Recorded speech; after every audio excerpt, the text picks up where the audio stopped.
ট্রেনের জার্নিটা বেশ মজার, তার মধ্যে সেটি যদি হয় আবার দূরের জার্নি তাহলে তো আর কথাই নেই। স্টেশন এমন একটি জায়গা যেখানে ধনী গরিব সবাইকে একসাথে দেখতে পাওয়া যায়। কারণটা আমার জানা মতে ট্রেনে জার্নি করতে সবাই সেফ ফিল করে। আমি ইন্দ্র, আমার পাশে যে ছেলেটি বসে আছে তার নাম আদিত্য, সংক্ষেপে আমরা সবাই তাকে আদি বলেই ডাকি।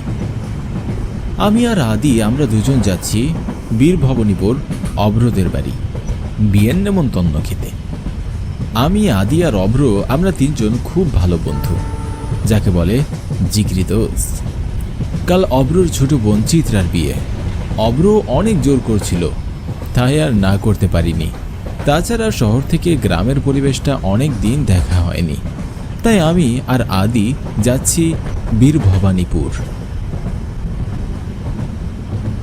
কলকাতা স্টেশন থেকে বীরভবানীপুর স্টেশন প্রায় 3 থেকে 4 ঘন্টার পথ। অভ্রের মুখে বীরভবানীপুর গ্রামটি নিয়ে অনেক প্রশংসা শুনেছি। গ্রামটি দেখতে নাকি বেশ সুন্দর। তবে অভ্র আরও একটি কথাও বলেছিল। অভ্র বলেছিল তাদের গ্রামে নাকি মাঝে মধ্যেই মানুষের কাটা মাথার লাশ পাওয়া যায়, কিন্তু কে মারে বা কিভাবে লোকগুলো মারা যায় তার রহস্য এখনো উদ্ধার করা হয়নি। বিষয়টি বেশ কৌতূহলী। যাকগে, আমরা তো সেখানে নতুন আশা করছি আমাদের সাথে নিশ্চয়ই কোনো কিছু হবে না। ট্রেনের জানালা দিয়ে বাইরে দেখতে দেখতে এসব কথাই ভাবছিলাম আমি। এমন সময় আদি আমার ভাবনার ভিতরে ছুরি চালিয়ে দিয়ে বলল, রে বাইরে তাকিয়ে কি এত ভাবছিস বলতো? কিছু না রে, কিছু না। আচ্ছা আদি, তুই অভ্রের বাড়িটা চিনতে পারবি তো? কারণ আমি চাইছি না বেচারার বোনের বিয়ে এত কাজ রেখে আমাদের স্টেশনে নিতে চলে আসো। আরে হ্যাঁ রে হ্যাঁ, আমি ঠিকানাটা ভালো করে জেনে নিয়েছি। আর তাছাড়া বিয়ে বাড়ি বলে কথা, গ্রামে যে কাউকে জিজ্ঞেস করলেই বলে দিতে পারবে। তা অবশ্য তুই ঠিকই বলেছিস। আমি এর আগে কোনোদিন কোনো গ্রামে ঘুরতে যাইনি। অভ্রর বাড়ি গিয়ে সবার আগে খুব করে গ্রামটি ঘুরে দেখব। বিয়েতে আমরা আর কি করব বলতো? আমি তো যাচ্ছি ভ্রমণের উদ্দেশ্যে, আদির গ্রামটি দেখতে। আমিও তো তোর সাথে একই মত।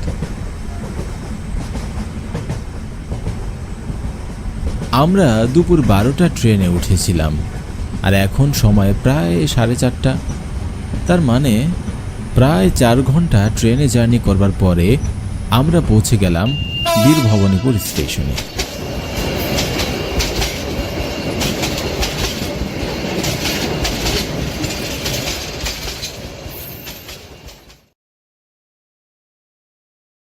ট্রেনটি আমাদের নামিয়ে দিয়ে আবার ঝিকঝিক শব্দ করে চলতে শুরু করলো। পুরোটা স্টেশন জুড়ে আমরা দুজন ছাড়া আর কেউই নেই। এমনকি ট্রেন থেকে কাউকে স্টেশনেও নামতে দেখলাম না। আশেপাশে তাকিয়ে দেখলাম কোনো বাড়ি ঘরও চোখে পড়ল না। কিরেন্দ্র, এই গ্রামে কেউ থাকে না নাকি?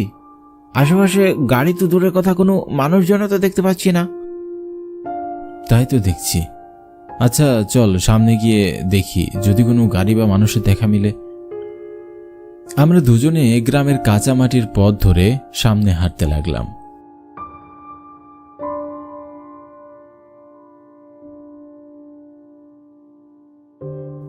কিছুটা পথ হেঁটে যাওয়ার পরে হঠাৎ চোখে পড়ল একটি গরুর গাড়ি। সারা জীবন বইয়ে পড়েছি গরুর গাড়ির কথা, এই প্রথম সামনাসামনি নিজের চোখে দেখলাম। আমি আদিকে বললাম, আদি গরুর গাড়ি, চল লোকটিকে বলি আমাদের যদি কোনো সাহায্য করে। হ্যাঁ হ্যাঁ চল, তাছাড়া গরুর গাড়িতে প্রথম জার্নি হবে আমাদের, বেশ মজা হবে।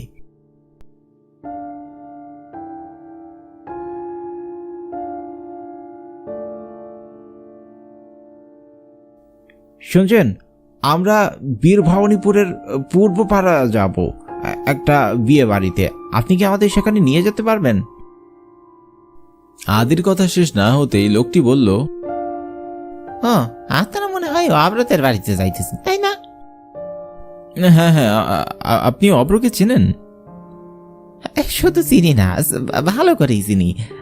অব্রতের বাড়ির পাশে আমাদের বাড়ি, সে সম্পর্কে অব্র আমার ভাইপো হয়। ও আচ্ছা আচ্ছা, তাহলে তো ভালোই হয়, চলুন তাড়াতাড়ি যাওয়া যাক। এরপরে আমরা গাড়িতে উঠে পড়ি। লোকটি গরু দুটোকে যেই বলল চল হাট হাট, অমনি গরুগুলো চলতে শুরু করলো।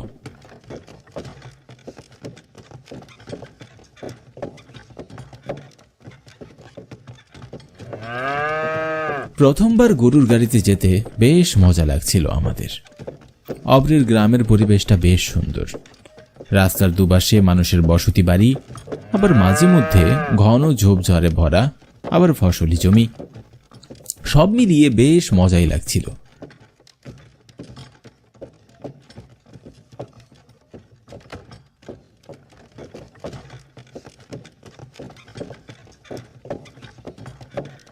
গরুর গাড়িটি আমাদের একটি বিয়ের বাড়ির সামনে নামিয়ে দিল। আমাদের দেখে বাড়ির ভেতর থেকে অভ্র বেরিয়ে এলো আর আমাদের তার সাথে বাড়ির ভেতরে নিয়ে গেল।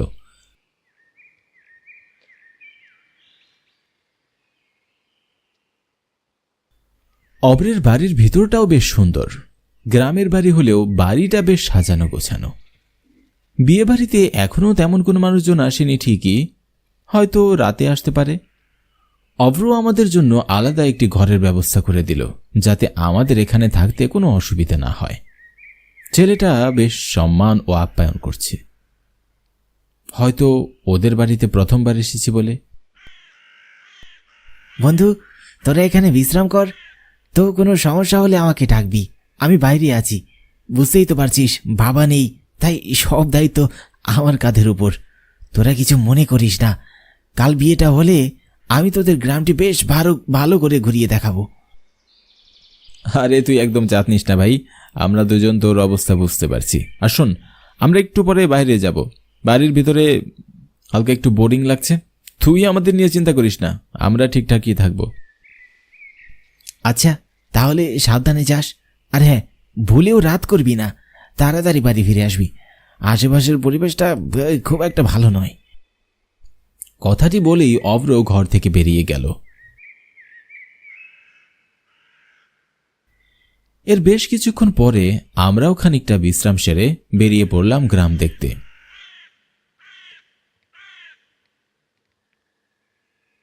একে তো অপরিচিত জায়গা, তার মধ্যে আবার বন্ধু ব্যস্ত, তাহলে বাড়ি কি আর ভালো লাগে? আমি আর আদি গ্রামের নদী দেখলাম নৌকাতে চড়ে, ঘুরে বেড়ালাম, মাঠ ঘাট সবকিছু দেখে বাড়ি ফেরার পথে রওনা দিলাম।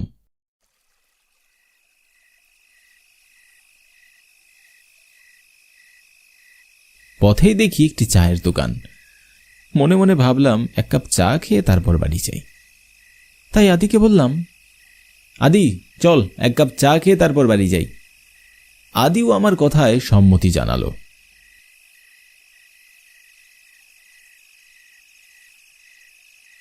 দুজনে 2 কাপ চা নিয়ে একটা চুমুক দিয়ে বেশ অবাক হলাম।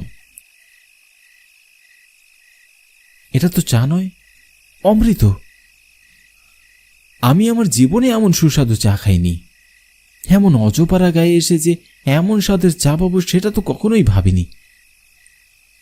দোকানের চেহারা দেখে কেউ বলতেই পারবে না তার হাতের চা এত ভালো। যাই হোক, হাতের চাটা শেষ করে ঘড়িতে তাকিয়ে দেখি রাত 8টা বাজে। হঠাৎ করে আকাশটা যেন কালো মেঘে ছেয়ে গেল। দেখে আন্দাজ করাই যাচ্ছে খানিক বাদে ধুম বৃষ্টি নামবে। আমি তখন আদিকে বললাম, আদি তাড়াতাড়ি উঠ, যেতে হবে, যে কোনো সময় বৃষ্টি নামতে পারে, আর অনেকটা রাতও হয়ে গিয়েছে, অব্র আবার চিন্তা করতে পারে। আদিও আমার কথায় সম্মতি জানালো। দুজন চায়ের বিল মিটিয়ে হাঁটতে লাগলাম। আসার পথে জঙ্গল দেখতে যতটা ভালো লাগছিল, রাতের আধারে সেই জঙ্গলগুলো হয়ে উঠেছে ততটাই ভয়ঙ্কর। রাস্তার পাশের ঝিঝি পোকাগুলো অনবরত ডেকেই চলেছে, আর মাঝে মধ্যে ঝোপঝাড় থেকে ভেসে আসছে শিয়ালের ডাক। কেন জানি ভিতরে বেশ ভয় করছে। কে জানে রাতে কোনো জন্তু জানোয়ার বের হয় কিনা। এরই জন্য মনে হয় অব্র বলছিল রাতে বাড়ির বাহিরে না থাকতে। এমন সময় হঠাৎ ঝমঝম করে বৃষ্টি নামল। বৃষ্টির মধ্যে কোথায় দাঁড়াবো ভাবতেই সামনে তাকিয়ে দেখি একটি ক্লাব ঘর। আমি আর আদি ক্লাব ঘরের দিকে দৌড় দিলাম। ক্লাব ঘরের ভিতরে ঢুকতেই হঠাৎ ক্লাব ঘরের দরজাটি আপনা আপনি বন্ধ হয়ে গেল। বিষয়টিতে আমি বেশ অবাক হলাম। কোথাও কোনো বাতাসের ছিটে ফোঁটা নেই, তাহলে দরজা বন্ধ হলো কি করে? আমি দরজাটি খোলার জন্য টানাটানি করতে লাগলাম, কিন্তু কোনো লাভ হলো না। আমাকে টানাটানি করতে দেখে আদি দরজাতে খানিক লাথি মারল, কিন্তু তাতেও কোনো লাভ হলো না। বাহিরে তখনও বৃষ্টি পড়ছে। দুজনে ক্লাব ঘরে পড়ে থাকা একটি বেঞ্চের উপরে বসে অপেক্ষা করতে লাগলাম। বৃষ্টি থামার পরে যদি কোনো মানুষ এ পথে যায় তাহলে তার কাছে সাহায্য চাইব। এরই মধ্যে প্রায় ঘন্টাখানেক সময় পার হয়ে গিয়েছে, কিন্তু তারপরেও বৃষ্টি যেন থামার নামই নিচ্ছে না। এমন বিপদে মনে হয় কখনো পড়িনি। এখন অপরিচিত জায়গায় কেই বা আমাদের সাহায্য করবে? হঠাৎ আমার মনে হলো ঘরের কোণায় কিছু একটা আছে। পুরো ঘরটা বেশ অন্ধকার, তাই ভালো করে দেখতে পাচ্ছিলাম না।